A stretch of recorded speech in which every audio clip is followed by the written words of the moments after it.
Bon, vidéo importante, mais pourquoi est-ce que chaque diététicienne travaille-t-elle différemment? Il n'y a pas vraiment de raison logique à cela. C'est surtout lié à une grande lacune dans la formation continue des professionnels exerçant en libéral.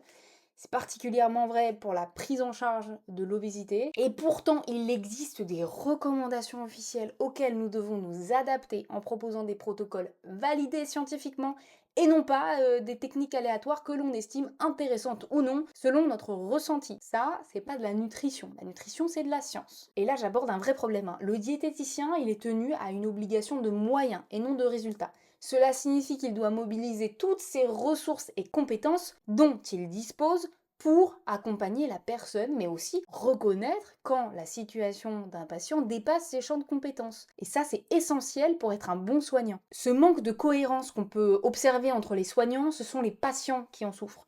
Combien de fois j'ai reçu des patients fortement impactés par des restrictions cognitives qu'ils ont reçues par d'autres soignants, ce qui a induit que ces patients-là ont eu énormément de difficultés à reprendre un parcours de soins avec une diététicienne, un psychologue ou encore un médecin nutritionniste. Alors à mes collègues diététiciennes et psychologues, je rappelle, chaque année, des recommandations sont publiées basées sur des données scientifiques. Ce n'est pas optionnel de les lire et de s'en approprier et de les intégrer dans notre pratique. Et pour vous patients, je vous invite à ne pas généraliser. Une mauvaise expérience avec un soignant ne signifie pas que vous ne trouverez pas ailleurs une ressource précieuse, une écoute, une aide qui sera adaptée. Et de la même manière, moi j'ai terminé ma formation il y a 5 ans, ça fait donc 5 ans que je travaille en tant que spécialiste de l'obésité et énormément de choses ont changé entre-temps. Il est donc nécessaire d'adapter un temps de travail précieux à l'auto-formation en continu et ce, chaque année. Parce que non, la restriction cognitive extrême et les régimes restrictifs